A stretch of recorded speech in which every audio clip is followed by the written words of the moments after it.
Hello, welcome. This is episode 28 of So Well Spoken. With me is Angelus. Hello. And DreamVisions. Hey, what's up, fam? What's going on, fellas? I'm Moris. What's up? Dreams, you say something? Oh, no. Just fucked up the introduction. God damn it, Dreams. You gotta do it again. No, that's staying in. That's staying. God damn it, Dreams.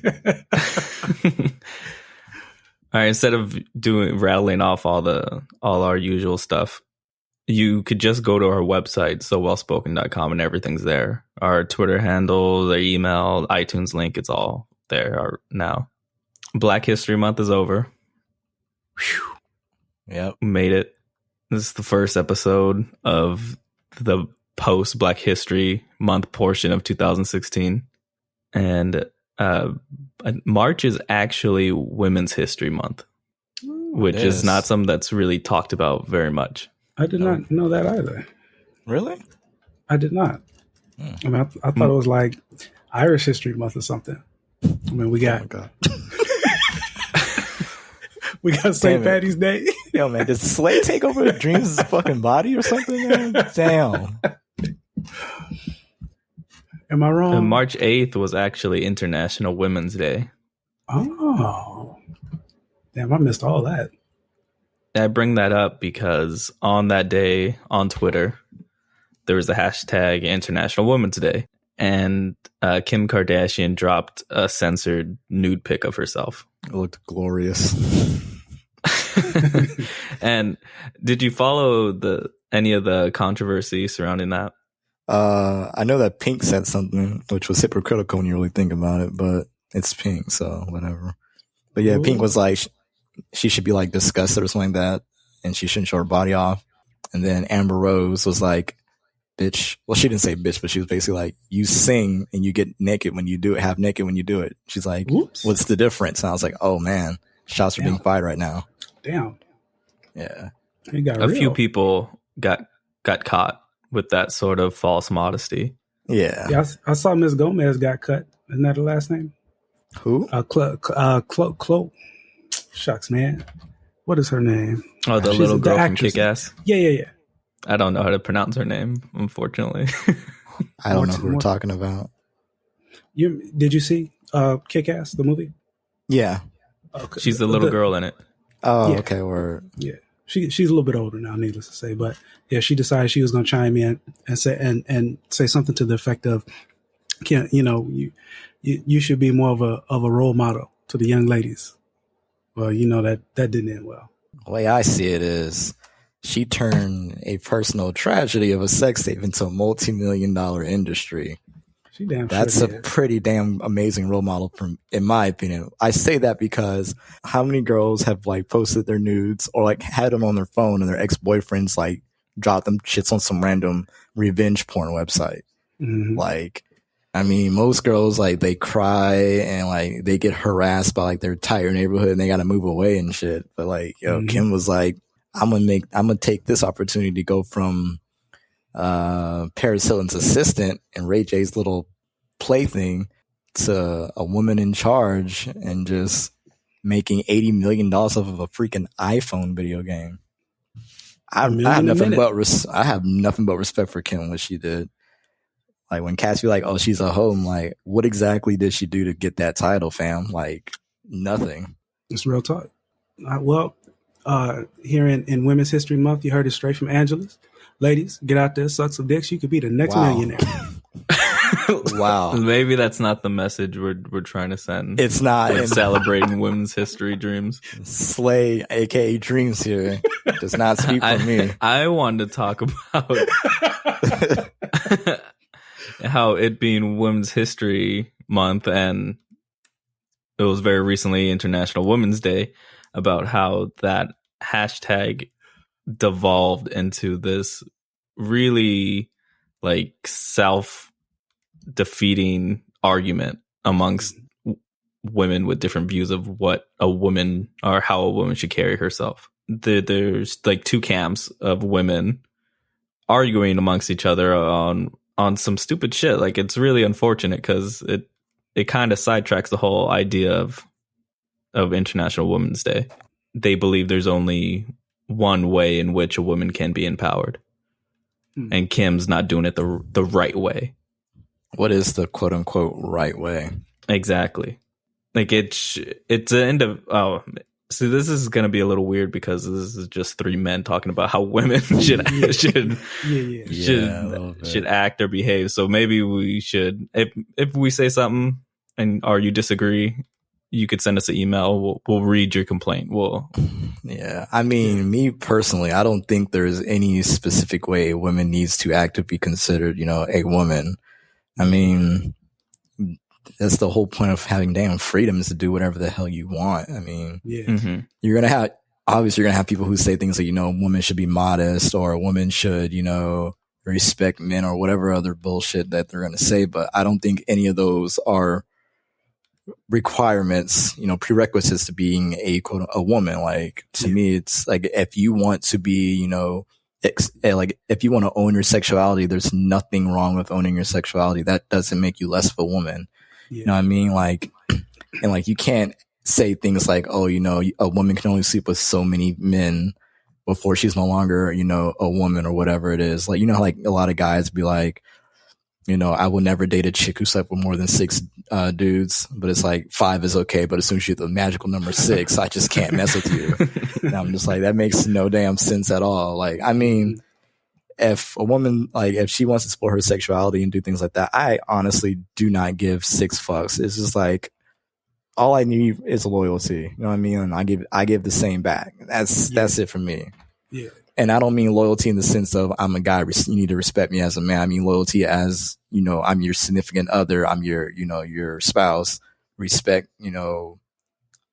the fact that I see you as my equal. Don't step out on me, I won't step out on you. If you're going to step out, let me know in advance, something like that, But unfortunately, like we as Americans, we have very, very strong Puritan origins, and that has unfortunately shaped and defined the role of women versus men for ages. That Protestant upbringing really did a number on us when it comes to what a woman, like what the right way a woman should act versus the right way a man should act. And like, it's been pretty damaging, because it's like a lot of women, they internalize that, and then they look at other women who aren't doing, what in their mind is the morally right thing to do as a woman, and they shit on them. And it's like, you're really not helping women out when you do that. But it's like, it's kind of hard to explain that to people, because I think that's just like a human thing. Because I mean, even ethnic groups do it. You know what I mean? Like,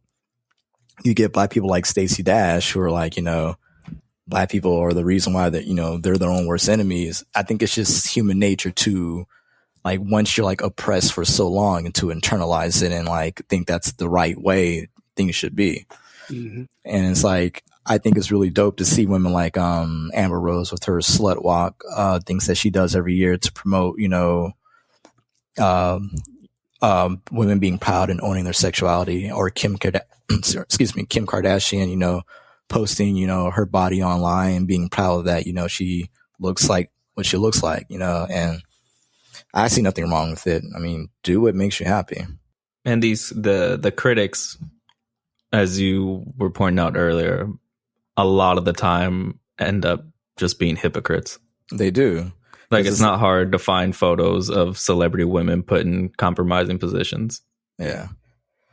And like, especially like a lot of guys are guilty of this. I mean, when I was younger, I was guilty of this as well. So it's not like, I'm like looking down upon other dudes. I kind of am now, but you know what I mean? But it's like I was saying earlier, like, guys have like this magical number that a woman cannot exceed in the number of partners that she's been with. You used to have a magical number? When I was a kid, man. Shit, leave me alone. Man. What was it? I was last year? Oh my God, this wigger. What was the number? When I was a kid, I was like, I could never, like, when I was a teen, I was like, I couldn't date a girl who slept with more than 8 dudes. And then I really thought of, I was like, well, number one, I doubt I'm going to meet a chick like that anyway. And like, as I got older, I was like, that makes no damn sense. I would be comfortable with 7, but when I got to 8, I would be like, nah.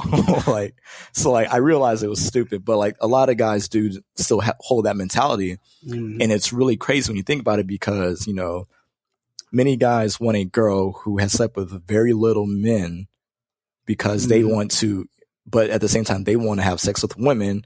But when they find a woman does enjoy sex, they kind of like, no, nah, I don't want that no more. It's like, you can't have your cake and eat it too. And if a woman hasn't had sex with enough people, or she's very conservative about sex, then she's a prude.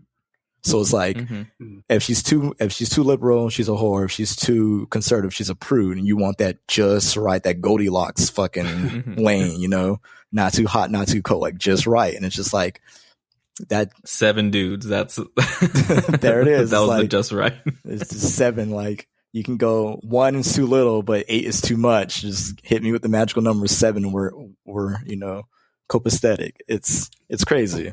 Cause like I meet dudes like that all the time. Like a couple of my friends are like that, you know, like we'll go out and he's like, oh man, I can't. He's like, I can't be talking to chicks who be hoeing out. I'm like, how do you even know? What does that even mean? Like, it's like, crazy. You can see that at a glance. Yeah. Like, is there like something that they wear? Is like, do you have a hoe detector going on? Like, what are you talking about, man? Like they make snap judgments about people, like about women based on what they're wearing. And it's like, bro, who cares? Like, if she wants to wear $800 Moschino blouse that shows her breasts, let her. That's what she wants to do. Who cares? Yeah. I wanted to say that before I forgot that I don't think I ever had like a number or anything like that. I just remember feeling like I can't mess with her because she messed with that dude, that particular dude. You know what I'm saying? Like, it wasn't a number. It was like, okay, I can work with you unless you done mess with this sorry nigga over here. At that point. So this is that dude who stole your girl, huh? No. I didn't say that. I'm saying like that. Like this damn guy, dreams. this guy is like if a guy was like well known to be like a piece of trash. Like just, you know what I'm saying? Just a shady, a garbage type dude. And so everybody knows it. Put you in a locker, huh? or like a dude that was just like dirty or something. Like everybody knew it. You know what I mean? And you messing with that guy, something wrong with your taste buds. And so I can't really messing with you. Have you given up that criteria?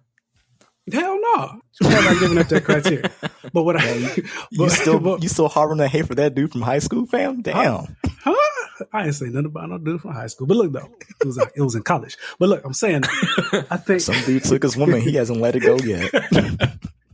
What I wanted to say though was that while I would agree that I am certainly underqualified to say much on the subject, what I will say is that I'm really glad to see that women are having the conversation. You know, I think sometimes we forget, you know, while we're not white, we have a certain amount of privilege being men. And women are lagging quite a bit behind men just in terms of the social acceptance of freedoms that we're all pretty used to, right? Yeah, especially women of color. Yeah. And so to see women having the conversation about just internally having a conversation about, you know, what's okay to do and what's not okay to do, what's, you know, how free can I be, you know, is gonna lead to them being able to enjoy without judgment and without reservation the kind of comforts and the kind of freedoms that I think women have been working towards for a very long time. So, you know, more power to them. The more they have these conversations, the more they have these encounters on social media and hopefully, you know, conversations that turn into or exchanges that turn into real conversations offline, the more empowered they will become. Until some old white men in Congress start making laws. unless Donald Trump becomes president. Yeah. Has he said anything about what his plans socially regarding women? Oh God, I hope he just never says no. God, no. I haven't heard anything. I haven't heard anything about anything from that motherfucker. All I ever hear when I wants see to build him a wall. is build a wall. He wants to get rid of Muslims. Well, generally, and the Mexicans, it's like, what is wrong with you, fam? Like, who's gonna go out there and pick that damn fucking those fruits and vegetables? White dudes aren't gonna do that shit. Real talk. They've been trying to avoid do that shit for the last 300 years. It's all true. They're not gonna suddenly be like, you know what? That's a good paying job right there. $2 an hour, I'll take it. No, they're not gonna do that. Mm-hmm. Mm-hmm. So like, it always bothers me when people be like, they're taking all the jobs. Like, they're taking the jobs that you don't want to do, that you think you're too good for. And it's always crazy because they take these jobs at less than minimum wage, right? And then these people are like, I would never, like, if you ask these people, would they do this job? They'd be like, no, I would never do that job. But yet they steady vote for people who want to get rid of minimum wage. And it's like, okay. That was a tangent because we were talking about women. Apologies. That's okay. Just Donald Trump supporters make me sick. Donald Trump does that to people, man. He does, man. I understand. He puts people on tilt. How long until he has to say something about it? Well, what's interesting about it, it was interesting, I think, about the Republican platform, the Republican Party, the way that they address social issues, is that they tend to avoid a lot of these sorts of things like they're the plague. They'll be happy to talk about Roe v. Wade. They'll be happy to jump up, bend over backwards to talk about Planned Parenthood. But when it comes to equal pay, when it comes to rights and freedoms, oh hell no, that's not. Women should be seen and not heard. I mean, because if they speak out about it, their main demographics will like bulk and go crazy. And the thing that's weird is that those motherfuckers aren't going to vote for anybody else. Like, you don't need to keep pandering to them. Like, you really don't need to keep. They weren't ever going to support Hillary. Yeah, it's like they're never going to go freaking liberal, progressive. Like, they were always going to vote for you, but y'all pander to them so hard. It's like, here we are, 6 years removed, and you're still using the Southern strategy to make these people happy. Like, bruh. It's not like when Obama was running, they were going to be like, you know what? They're not really pandering to me anymore. I'm going to go vote for Obama. Like, no, they were still going to begrudgingly vote for you regardless. But like, they still pander to these people over and over again. Yeah. And like, people be like, how come minorities don't vote Republican? Well, I fucking wonder. But yeah, conservatism in general isn't really big on social issues because those are ever progressing. Yeah. So it's like, it kind of goes against the ideology that they hold so dear, so it's, you're not going to ever see them like, yeah, women should, have the right to vote, because it kind of goes against their ideology of following very closely and very literally the Bible. So it's like, oh, so they'd rather just not talk about it at all. And, Yeah. Speaking of, I think on that subject, the phrase, the good old days, is like a trigger for me now. It's always been a trigger for me, man. Your good old days were not our good old days. They ain't never been the good old days were just when white Anglo-Saxon male Protestants were at the top of the food chain and there was no competition. Like, that's what I hear when I hear somebody say good old days. Yeah. Honestly, I think that's what it's always been. That's what it's always meant. Okay. To some, as an underlying second meaning to that phrase. Because the good old days for minorities, like, we don't want to go further than like 1995. Real talk. It really is. It's like, don't you guys want to go back to the 50s? Like, nah, not really. like, I just want to go back to when Tupac was alive and not a day longer. Back in the good old days when Martin Luther King. Wait, ho. That's too far back. Whoa, damn it. There was a reason why MLK was MLK, and it wasn't because the days were good, damn it. There's nothing good about the good old days. Like, that's why I always, like, my friend, I always joke with this, like, white people always get upset that, there are more minorities getting in TV and movies and things like that. I was like, you guys can still make all white movies. Just make that shit set back in the damn 50s or something shit like that. And you magically got an all white cast. I feel like I'm saying that more often now that you mention it. I mean, those World War I movies ain't gonna make themselves. Hey. Like, if you really feel that, you're not getting represented in Hollywood, write a script about some poor kid in the World War I who lost his father and play that sad music in your trailer, and boom. It's a lot, it's the spoiled kids mentality.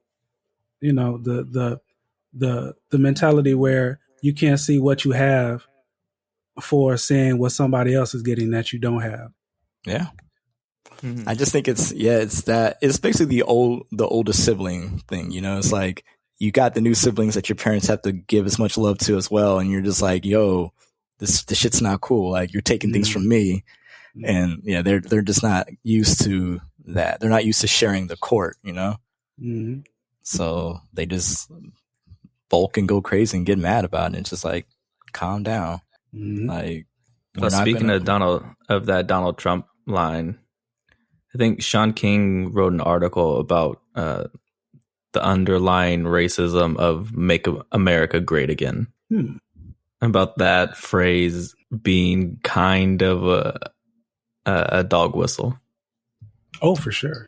Like I said, every time I've heard any Republican politician say any variant of that, I have automatically assumed that what they mean is, let's take it back to the days where we could, say nigger and people wouldn't spaz out about it and, all that. So, like I said, that's how I've always seen it. And I know that for some of these representatives, these politicians, that's not what they're saying in isolation. But when they start talking about their policies and they start using those dog whistles, it's like, okay, word, I know exactly what you're saying. It's like, I can't divorce them, like I can't divorce your policies and your dog whistles from your, pie in the sky, reach for the stars, little catchphrase or slogans. Like, to me, like they all go together. So it's hard to read into that and not be kind of rubbed the wrong way. Yeah. Because what time, if someone's listening and is a Trump supporter, can you just contact us somehow, some way, and tell us what time Donald Trump's referring to? And was that time good for minorities? Because that seems to be the only aspect of the time period that sticks out. Because like if you harken back to like the 50s, like social programs were well funded. The rich were taxed at very, very high rates. They sure were. Yeah. Like, what aspect of back then are you pining for? Reaganomics hadn't kicked in either. So it's like, you're basically saying that you don't want that anymore, but you keep voting for it. So it's really weird. Yeah, no, I agree. And again, the again statements, things like that, all triggers for me because we know they're talking about social things. It's not economic because a lot of these same people were poured in.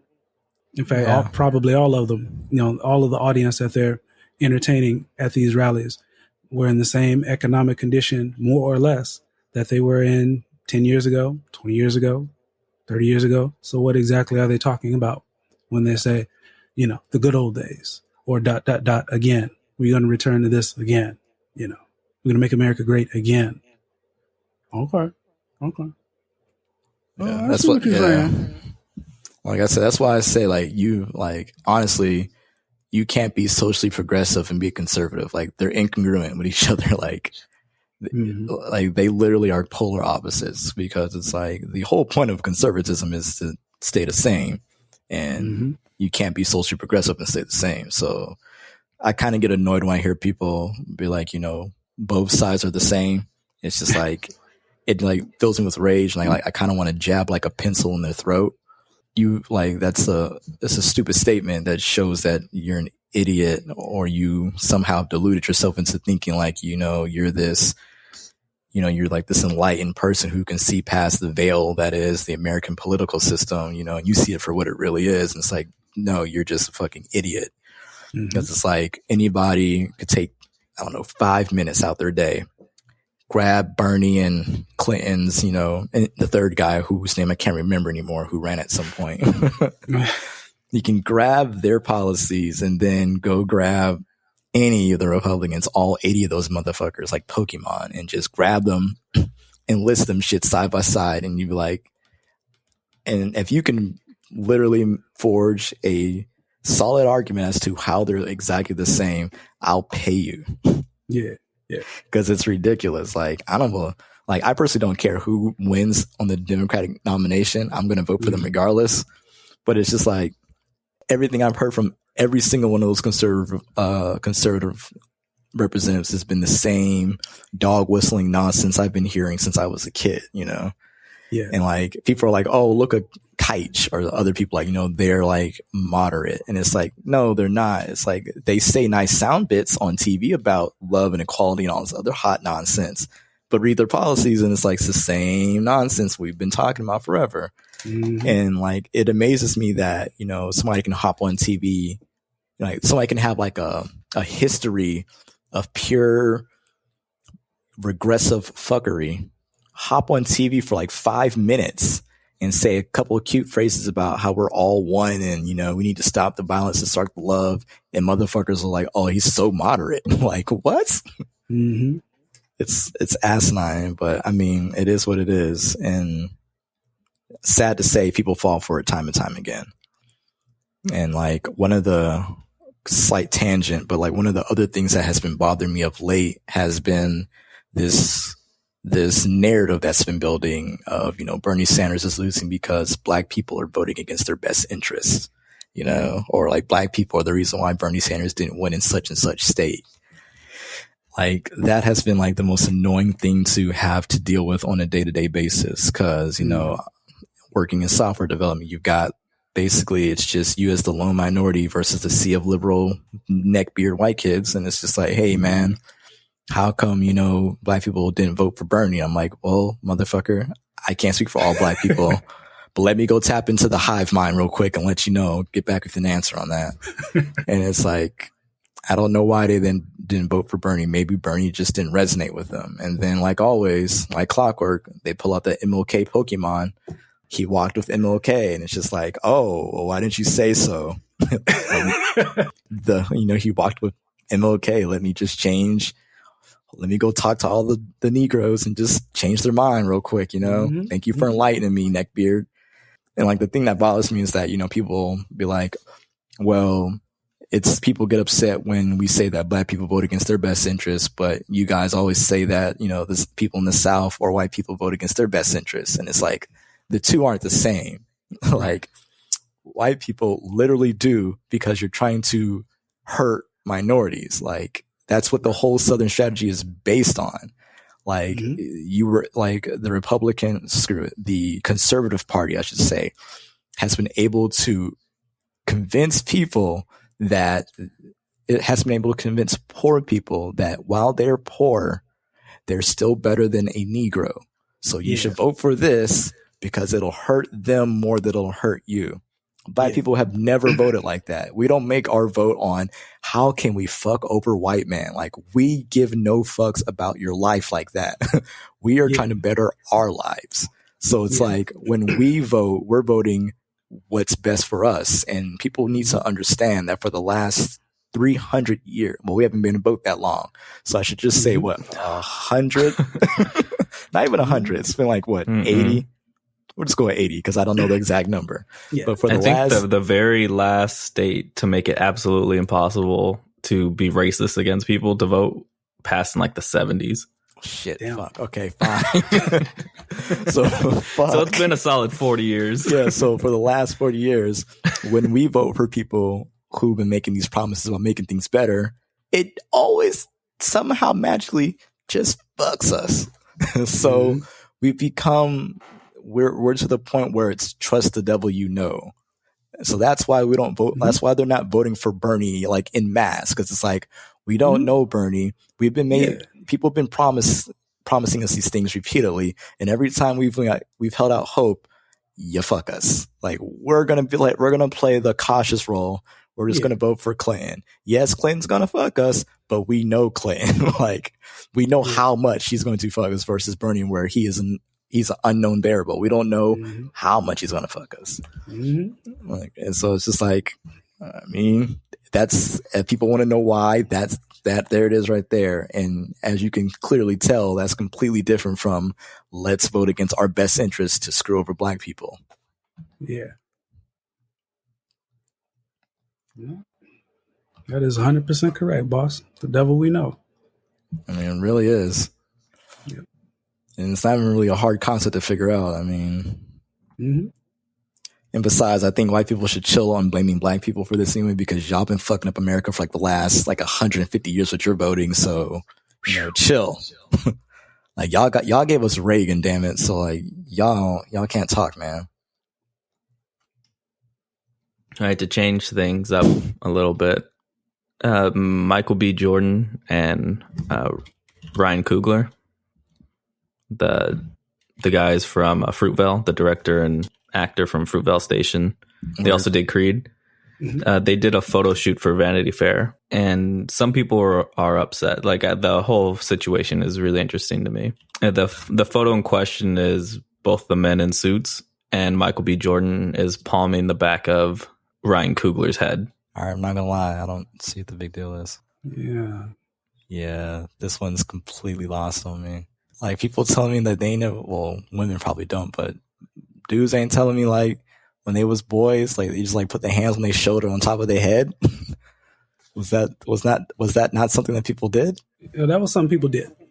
I mean, yeah, because I can find pictures of me when I was a kid. Me and my boys were, like, hands on shoulders, hands top of their heads, peace signs, things like that. Like, I don't understand why people are outraged. Just not, yeah, I don't know. I can't get behind this. I can't get behind the anger. So basically, a bunch of people on Facebook, of course, yeah, where I don't know what the word is. Wow. Yeah, they felt like this was, I don't even know. Like, they're upset that it comes off kind of homoerotic to them. Yeah, because that's what one of the people are saying. It's like the demasculation continues. I hate this picture, and it's like, really? Like, I thought it was a pretty nice picture. Yeah.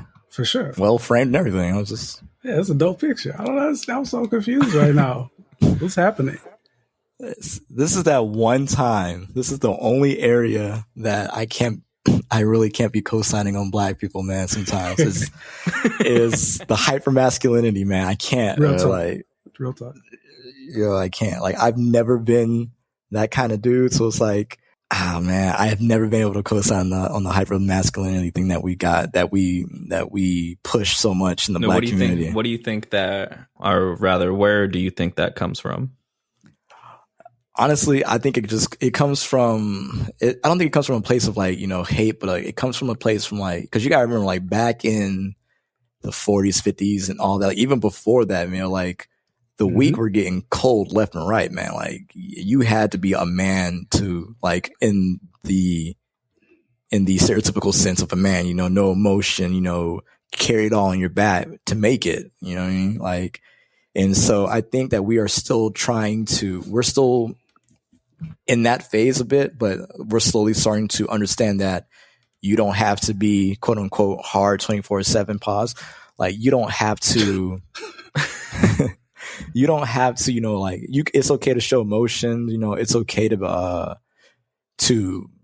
yeah, I mean, I think that's honestly the main thing is, like, you know, for a lot of men, black men, you know, showing emotion was a sign of weakness. You know, it's like, if you showed emotion, like, that means you're letting people walk over you. It actually meant, like, a variety of things. You're letting people walk over you, you know, like, you were weak, things like that. And it's like, I think some of it comes from, you know, a time before we were considered equal.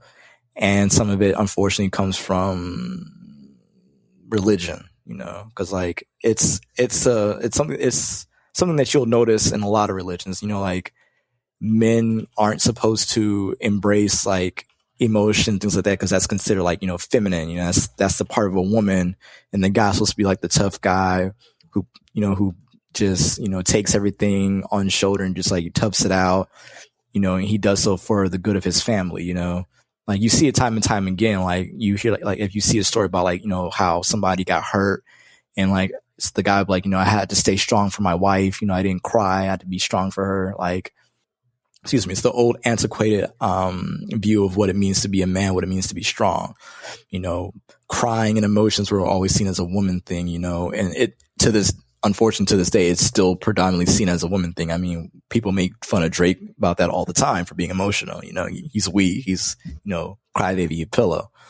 And that's always fun to talk about, though. But like, in general, I just think that's just sadly left over from a time that it's no longer a valid view to have. I don't ever think it was a valid view to have, but I can understand why that view was held back in that time. But now I don't see it as being something that men need to necessarily conform to, because it puts on a lot of stress on black men, you know? It's like, and the thing is, another part of that is you can't be depressed as a black male. You can't be depressed as a black woman, really. You can't be depressed when you're black. It's not something that's acceptable. And it's like, you don't get outlets for, you know, your issues, things like that. Like, so like if you are the more emotional type of male, both black men and black women, you know, many black men and black women ascribe to that view set of, you know, that's not manly, or that's not what makes you a man. So you get people who like, they have no outlet for, you know, like being that kind of person. So a lot of times it's like they go into depression and these other types of things. So, but yeah, going back to the main question, I honestly feel like it comes from a time before we were considered equal and we had to be stronger. You know, we had to quote unquote be that prototypical, that stereotypical view in the eyes of white people, to show that, you know, we're not weak, you know, and you're not going to push us around. That in religion, and like I said, its time is obviously over, and slowly but surely more black people are embracing the idea of, you know, a guy can be emotional and all those other traits that come with it. So, I mean, it's a slow burn, but I mean, that's what progress is, man. It never happens overnight. It feels like it's like the goal is to get to where, because like you were saying, it feels like it's a bigger issue in the black community. Yeah, for sure. But for America at large, the whole ultra masculine, like really just insecure dudes. Yeah, that's definitely plays a huge just part. A thing in the States. It is. Well, if I might add, and I'll say that I don't really disagree with anything that's been said so far. I think what I find when I think about hypermasculinity, I think about how it extends beyond the black community and really enters just about every minority community I can think of. And the things that occur to me when I think about what what masculinity means or has historically meant, I think of words like power, respect, control. I think of words like authority, commanding.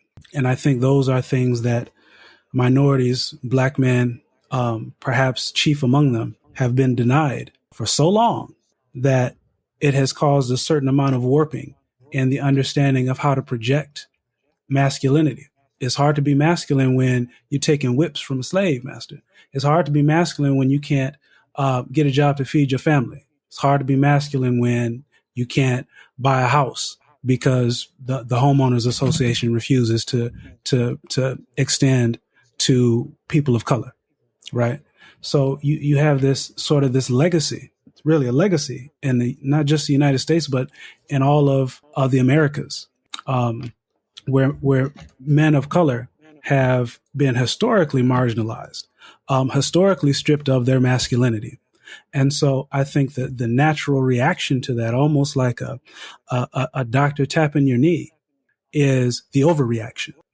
And I think the fruit of that overreaction is the hypermasculinity that we see, that we've seen for the last few decades, whether it's in the music or in the movies or in the style, the presentation, the articulation. All of it is with this strong effort to try to reclaim or to try to find some way to claim some portion of masculinity, because we haven't had it, haven't had access to it. It's a new thing to us in a lot of ways, because it was something that was denied to our fathers and our forefathers for a long time, maybe for their whole lives. And, you know, this is not, and like I said, this is not something that's unique to black men. Our Hispanic brothers are some of the most hyper-masculine, homosexual peoples that are on the planet.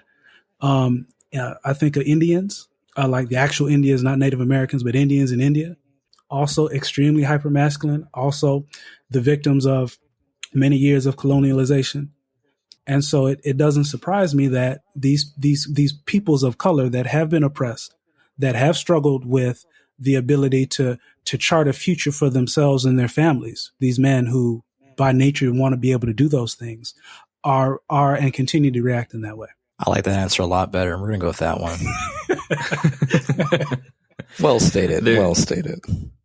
There was one comment that this article pulled from that picture. Oh, okay. And I wanted to read it because the struggle for this guy to like nail down his comfort with the sexuality is hilarious to me. He says, majority of people seem like they're answering off emotion and defending these brothers, but with no emotion. At first glance, it looks a little gay to me. Not a lot, just a little.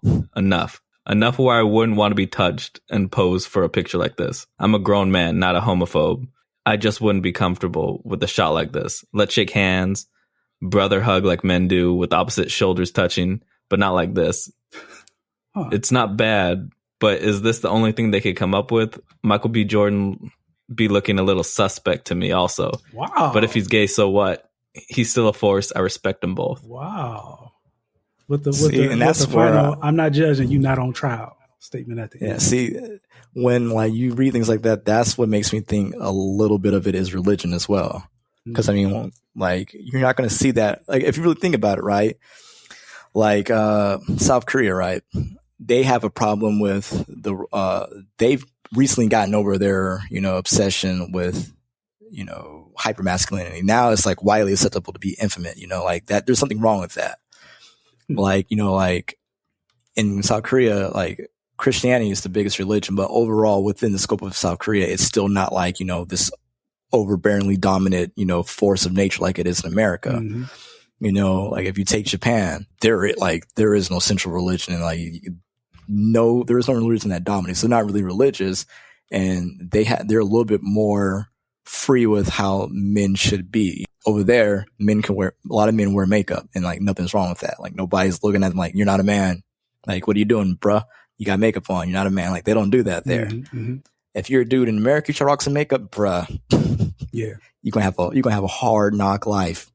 Like it's gonna be pretty bad for you. So that's why I say I feel like a little bit of it is also religion, because like I said, if you think about it, if you look at all the groups that Dreams listed, Indian, Hispanic Americans, African Americans, we all have a very strong religious background. Mm-hmm. And so I think that,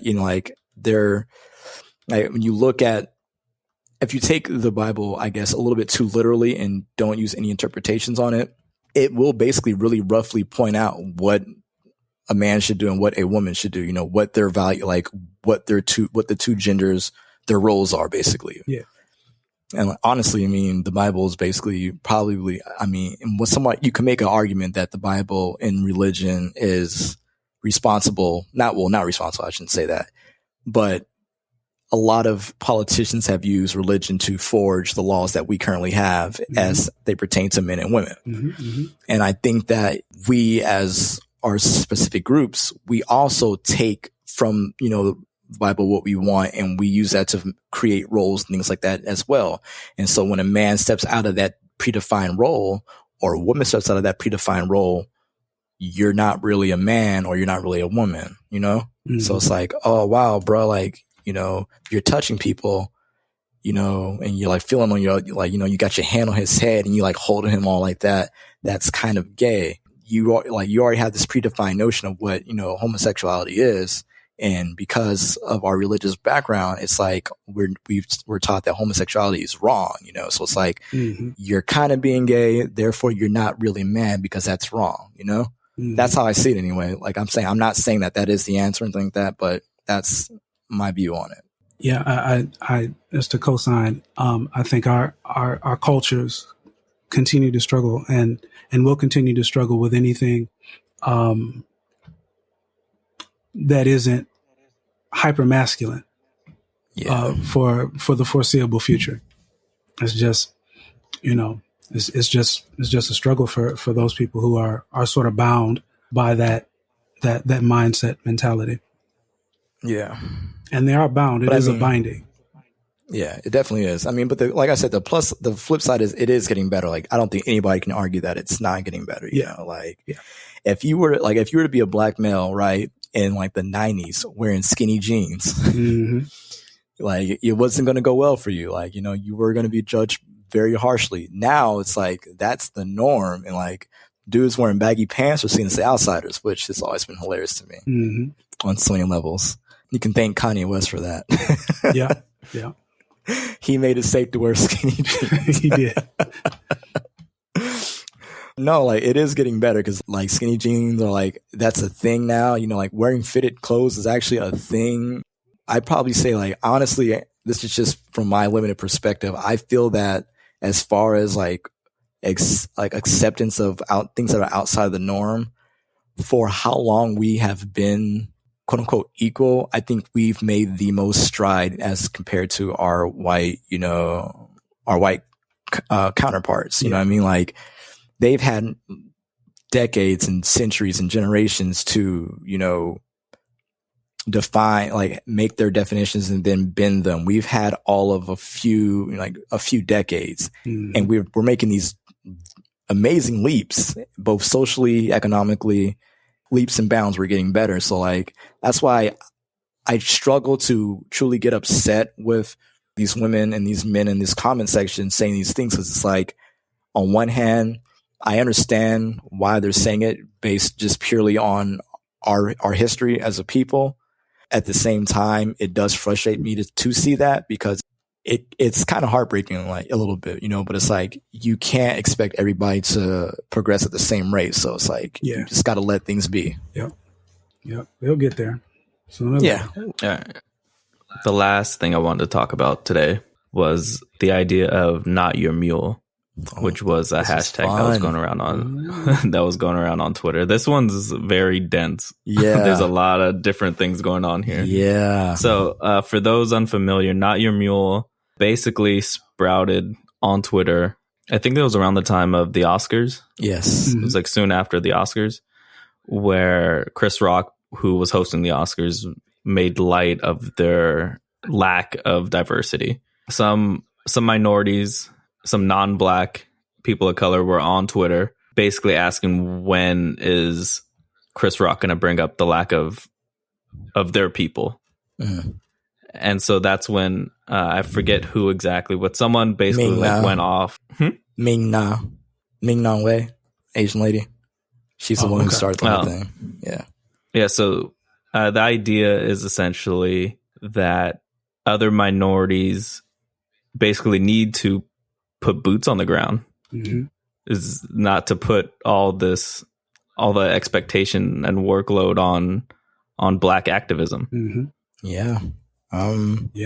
How I see it, honestly, I definitely understand their source of frustration. Like, they're mad because individually they don't have a big voice.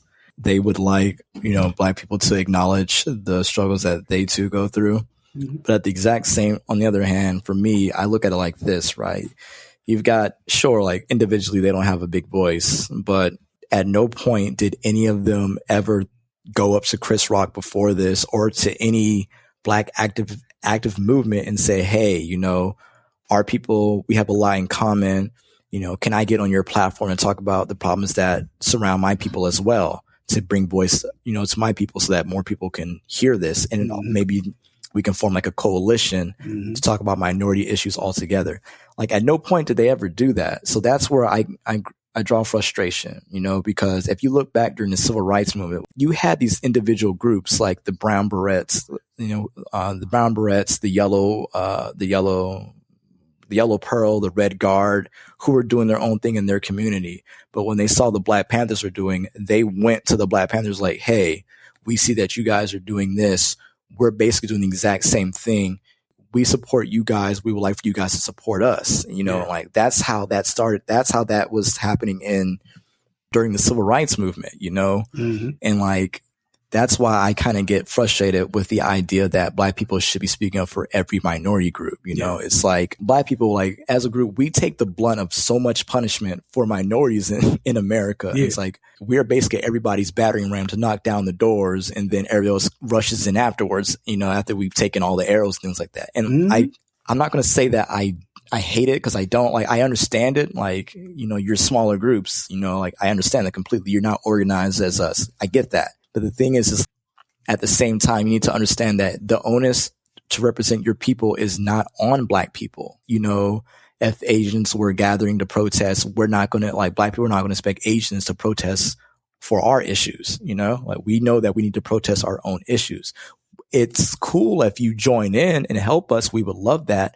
But we're never going to put the onus on you to represent us. And I think that respect needs to go both ways. Like, you can't demand that Black people speak for you when you're not really doing anything to speak for yourself. Mm-hmm. Well, let me rephrase that, because I do know that some of them are doing things to try to speak for themselves, but their voice isn't loud enough. Like, for instance, Ming Na, she does a lot for Asian American actors. Mm-hmm. Lucy Liu does too. But it's like, at some point you need to realize that your individual voices are not going to be heard. Yeah. You see this huge platform that is Black activism. Mm-hmm. You've seen in the past that Black people have had absolutely no problems supporting other people of color when, like, they're wronged, and, mm-hmm. like, we'll protest on your behalf. Mm-hmm. We try to get you involved in the protesting, we try to get you involved in protesting for your own people. So it's like, at some point you could have been like, wow, I'm trying to reach these people, my own people, but it's not really working. I see that, there's this Black activist movement going. Let me go link up with them, and maybe that way I can be heard. So that's where I'm like, I get kind of frustrated on one hand, from pure, like, if I was just purely frustrated as like an Asian American that, my people aren't being heard, sure, I might get upset and be like, yo, Chris Rock, what the heck, bro? You just, threw us under the bus, But at the same time, did you ever think to go to Chris Rock or any of these people and try to link up to be a bigger force than what you currently are? Mm-hmm. No. Don't expect Chris Rock and all these other people, these other activists like the Black Lives Matter to go to you. You should go to them. Like, yeah. If they're not going to you, then you go to them, damn it. Like, yeah. It's like, damn, looking for a job. Like, the job's not going to come to you. Go to the damn job. Yeah. And it's like, the only problem I had with what Chris Rock did was, like everybody else said, was the joke, was the Asian joke. I did feel that was slightly in poor taste. I think that, I don't say it was in poor taste. I think that it missed its target. I don't think Chris Rock meant to offend the way he did, but it was poorly delivered, in my opinion. I think what Chris Rock should have done was he should have been like, he should have brought the kids on stage, and then he should have pointed out, like, damn, I just hired more Asians in 2016 than Hollywood ever will. Like, that would have been a big message, and at the same time wouldn't have disparaged the Asian American community the way it did. But, like, overall, I don't feel that Black people, the onus is on Black, America to basically be the voice for, Asian Americans, Hispanic Americans, Middle Eastern Americans, etc. It's like, we can be your microphone if you want to speak, sure, but we're not going to be your voice for you. Yeah. I just don't think that's fair to us, because mm-hmm. It's like, you want us to go to bat for you, but do you go to bat for us? Yeah. You know what I mean? This isn't just a recent thing. Like, basically, when Black people profit, all of the minorities basically profit. Like, when MLK was speaking to get rights for Black people, those rights naturally extended to every other minority group, mm-hmm. by virtue of the fact that you were a minority group. And when MLK was marching, like, he had everybody there. He had Asian Americans, white Americans, Black Americans, but they came to him. That was the main thing to take away, is that mm-hmm. they came to him. He didn't go to them. He was doing his own thing. He gathered his people that were like him, and other people of color saw that, and they're like, I want to join in on this. I feel this is right. And so they did. And that's how everybody got those equal rights.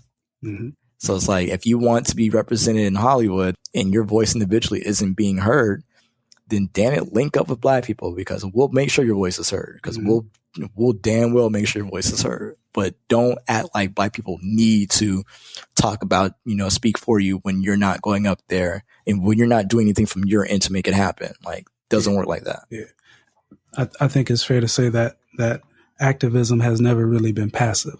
It by nature is an action. And mm-hmm. and to that end, as you very, very eloquently stated, people, you got to get out there. You can jump on the picket lines with us. We'll hand you a sign. You know, you want to join the NAACP? It is for all colored people. You know, but feel free. You know, come to the meetings. You get some. It might mean you got to step out of your communities. You know, you might have to step out these little towns that you all may be building in some of these major cities, and get with the rest of us. But we more than happy to put you in the us tent. Yeah, you just got to get out there and make it known that you want to be down with all the rest of us is trying to get something.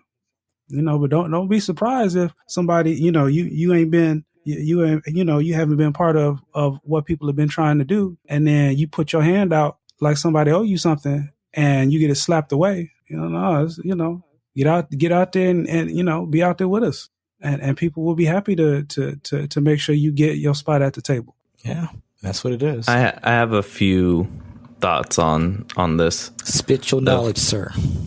The first one being that, like Angelus was saying, civil rights for Black people, the civil rights fight give rights by default to every other minority group, and that kind of set the bar for this for two reasons. One, like Angelus said, there's no group that's more treated unfairly in America. So when, like, right now, police brutality is like the face of Black activism modernly, and that affects Black men more than any other group of people. But it affects everyone. It just affects them the most.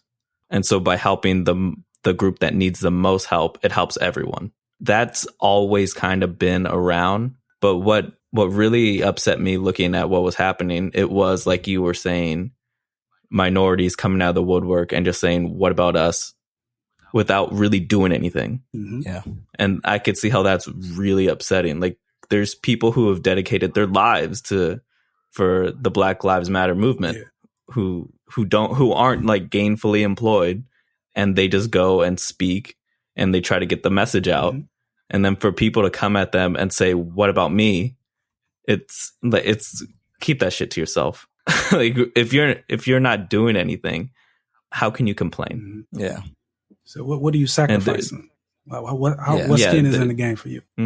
There absolutely needs to be more activism among other minority groups, is what became apparent to me. Because even myself, like, I'm not a Black man. Like, I talk a lot about social issues with my friends and shit like that, but I'm not flying out to Ferguson and protesting. So even myself, I'm somewhat of a hypocrite, you know? Well, we're not either, fam. So it's okay. Yeah, I've never flown to Ferguson either. Yeah, I'm just saying, there's people who are doing that. There are people who did that. Yeah. I mean, who will go out of their way. Really.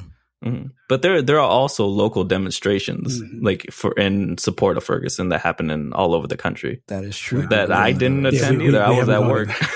No, correction, Dreams. You didn't go. I've gone. Have you? Sorry. Yeah, I apologize. I didn't mean to throw you under the bus like that. But you went to pick up numbers, man. You weren't there about the protest. No, what?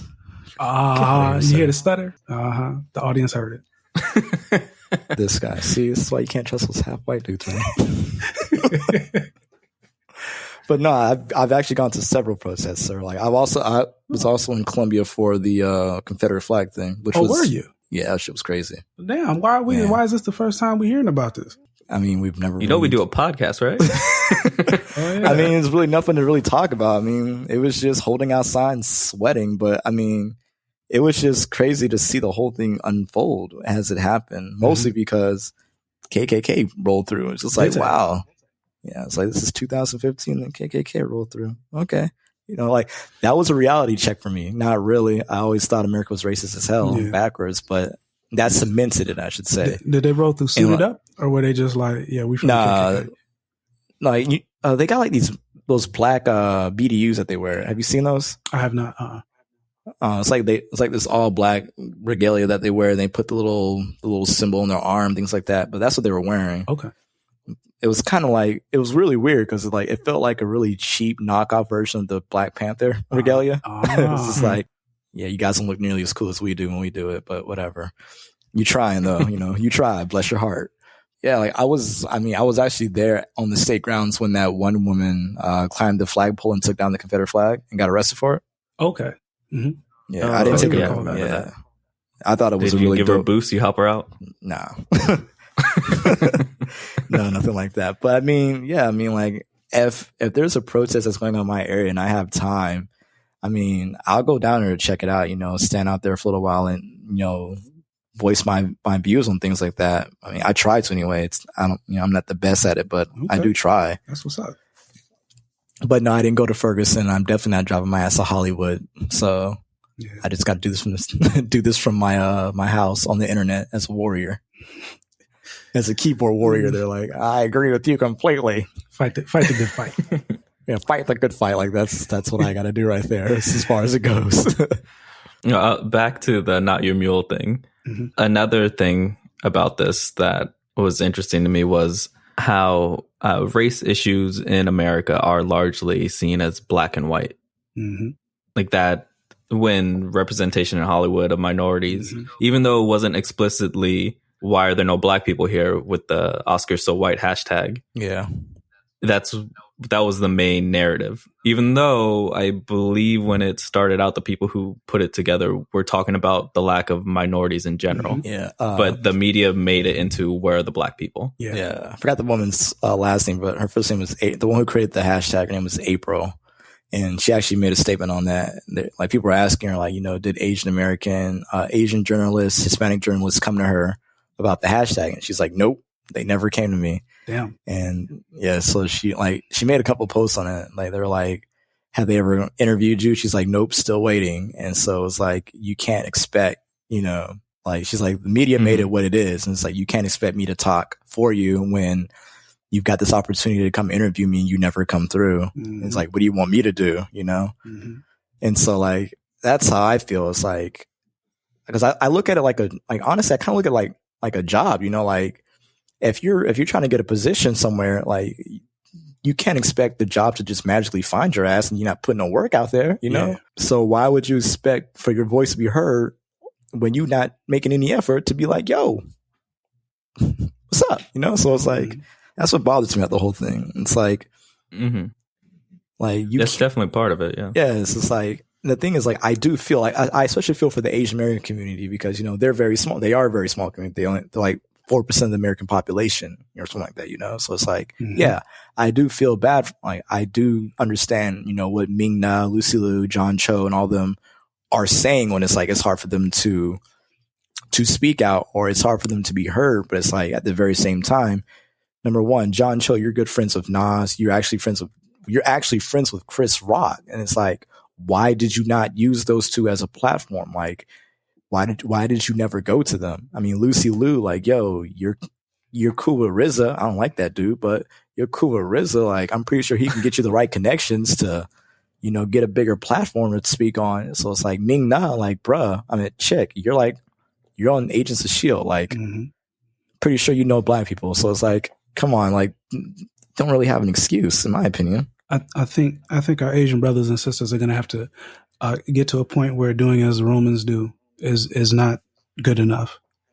Yeah. I think they're to some degree just sort of kind of comfortable, or okay with things, or at least that's the way it seems just by the lack of. Also, like for as far as representation in Hollywood goes, even though it is pretty weak, black representation in Hollywood is a lot better than a lot of other minorities representation in Hollywood. Mm-hmm.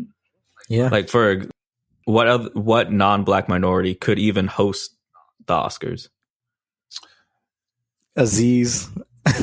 Forgot his last name. Like there is a very short list. Yeah. Sure. It's really short. Mm-hmm. It's basically just him, really. That was actually it. Yeah. So there is this perception in other minority communities where it's like who's even there to speak up for them? Like who really gives a shit what Lucy Liu is saying? I mean, I imagine a lot of people would give a shit what Lucy Liu was saying if like more people actually heard what she was saying. Yeah. Like I feel like, especially for Lucy Liu, because she has been on the grind trying to speak for Asian American actors for decades. Yeah. But I feel like for her, mostly she's just talking to other Asian Americans. Yeah. And like a lot of them don't really care either way, like Dream said. And again, if any Asian Americans listening right now would like to course correct us, please do. But like, I feel that, you know, she is speaking, yes, but she's speaking basically in an echo chamber. Like she's just speaking to other Asian Americans and they're the ones that don't really care. Like, you know what I mean? It's like, I think a lot of it's like, you know, a lot of Asian Americans, they look at Hollywood, they don't see anybody like them, so they don't pursue Hollywood. So when she's speaking to them about, hey guys, get into Hollywood, it's like you're talking to them, but they're not going to care because it's like you're saying that loosely, but we look around and ain't nobody like us. Right. Why even bother? Yeah. It's like, I feel that on one hand, like she needs to kind of venture out to, you know, other people. Like I said, like I keep going back to like speak with, you know, Black activists who are doing things to try to raise awareness in Hollywood. And then that by proxy will get to the areas of like white executives who might start casting Asian Americans in more roles. It's not going to be like some crazy roles, but like once that conversation starts on such a large platform, Hollywood, you know, they don't want to be seen, you know, they don't want their ass to be shown to the world, you know what I mean? So they're going to course correct. It's not going to be like the most glamorous thing in the world, obviously. It still might be like token roles, but it won't be like overtly token like as it used to be, you know? Yeah, they won't be. And it's like, there you go. Yeah. And so that's the first step in it, you know? And then from there, you're like, then once you get to that point, you go, well, how come we can only do these certain roles? Like, thank you for giving us more roles.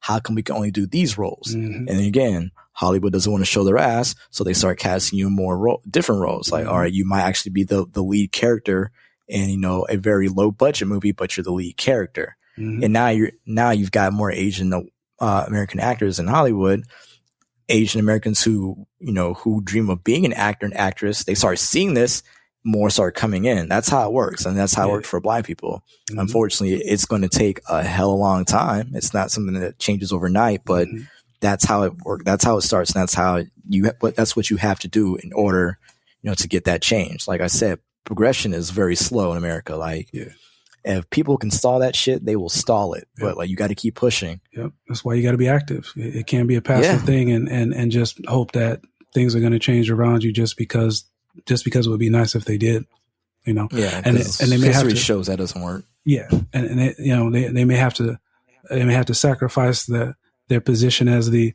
model minority. You know, they may have to piss some people off in order to get what they want. And they should very much do so. I agree. The last thought I had on this was something I think we talked about on the last podcast, how quick people were to question why Black activists weren't including all minorities off the bat, and the views of Black people within those communities themselves. For example, there were people who were reacting to this hashtag very defensively, like very close to saying some racist basically shit. Just being racist themselves. Yeah. And there's, as someone who's not Black, and because I am Mexican, as I feel like I have to say a few times, because people who just started listening, I said it like way back when, and you can't download those episodes anymore. But as Mexican, like I'm in groups of minorities where there's not a Black person, like frequently. And there's shit said in these groups that if there's a Black person there, it was gonna be awkward as fuck. When you're in a group of minorities, it isn't all rainbow and sunshines regarding other minorities.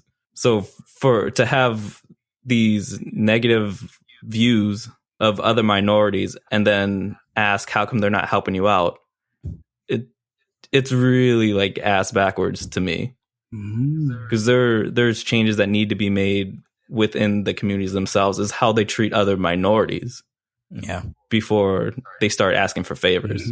I think this isn't exclusive to any minority group. I'm not saying not at Mexicans all. Fucking hate everyone. I've seen it among other minority groups where they just have venom for other minority groups. I mean, it happens in, the black community too. Like, racism against other minorities is a thing in all minority communities. I think that's just a lack of knowing each other and lack of communication, because, our communities are so insular, like African Americans say to themselves, Asian Americans say to themselves, Hispanic Americans say to themselves, et cetera, et cetera. So it's like, and all we know about each other really is what we learn on TV and the media. So it's like, in that regard, it's really no better than how white people view us. Yeah. And I mean, I don't know, like, it can be fixed, yes, but I mean, I don't know how to really phrase this, but it's just like, do the groups really want, better interactivity with one another, like I said, like I personally try, like I have friends from every ethnic group, and I go out of my way to, to like, number one, learn about, their group, what their people are about, things like that, and respect them. And they do the same for, for me and mine. And that's an individual thing. But I think if we all did that, things will go a lot better. But that's starting to venture on that ideal, that ideal world that people that just cause world that people have in their minds. But I mean, there's never not going to be racism. You know what I mean? Like, it's always going to be there. But it's like, yeah, like what Moris said, it's like, you're racist against black people, but you want their help, or you want them to be go to bat for you.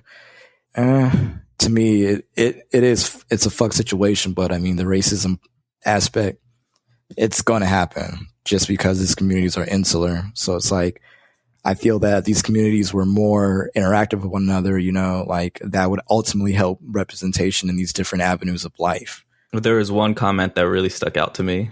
Some Mexican person was basically complaining about the lack of Hispanic people in Hollywood. And someone responded to them, "You're mad about there being no Mexicans in Hollywood. Turn on Univision. There's no Mexicans on Spanish language TV." Mm-hmm. So there's shit to be sorted out on a way more doable level before you try to take down Hollywood. Yeah, like you turn on the Spanish language channels, it's pure white Hispanic. Yeah. I was about to say that myself. I was like, shit, we need to fix that too, man. Like, yeah, that is something that feels like it would be an easier thing to do, since it's one culture, it's very homogenous.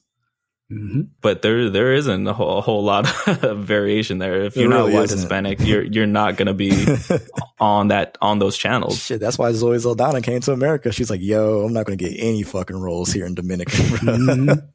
I need to go to America."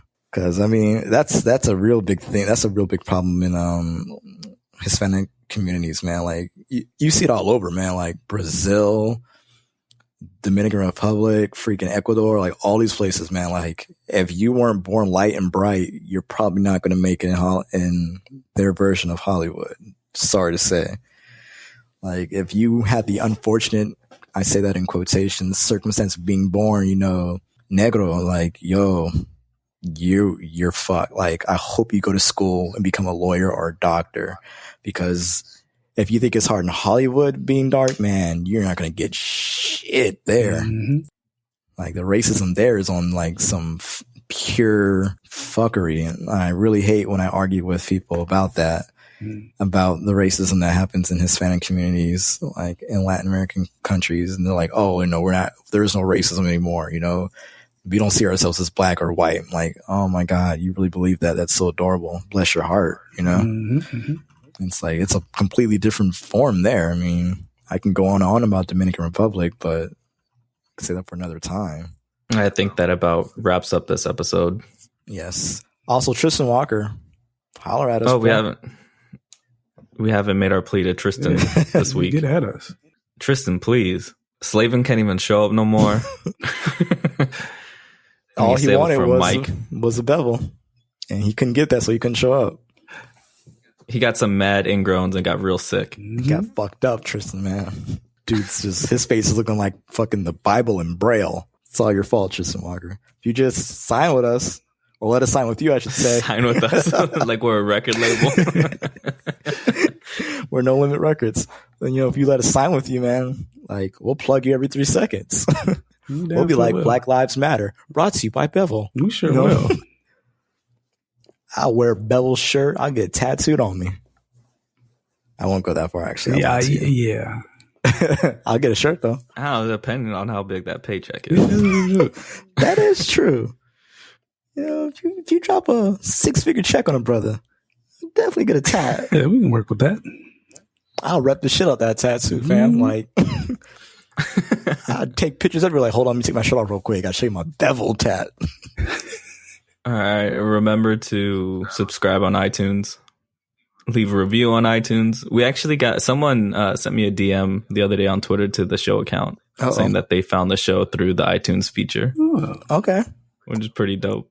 Oh, I also plugged this show in with a couple of my more woke sisters that I know. Hopefully they're spreading the word on it. One of them two of them hit me up via, text messages like, yo, stumbled upon your podcast. Shit's dope. Mm-hmm. So, I'll keep plugging it where I'm at. I'm doing the same here. Hopefully we can get more listeners here. Mm-hmm. But yeah, man, this podcast has been brought to you by Bevel, the ultimate shaving experience for African American men. Hypothetically. Brought to you hypothetically by Bevel. Are you tired of ingrown hairs? Are you tired of women rubbing their hand on your face and going, oh no? Try Bevel. Risk-free. But no, Tristan Walker, bro, get at us, fam. Like, I know you listen to me. Mm-hmm. Like, quit playing, fam. I at you whenever I post one of these episodes, I include a mention of you in it. I know you see those mentions, fam. Quit playing. Maybe you missed one, but you didn't miss all 5 of them. Stop playing all the time, bro. Like, help people out, bro. Gosh, not your mule, fam. Let's go. All right, I'll see you guys later. Yep. All right.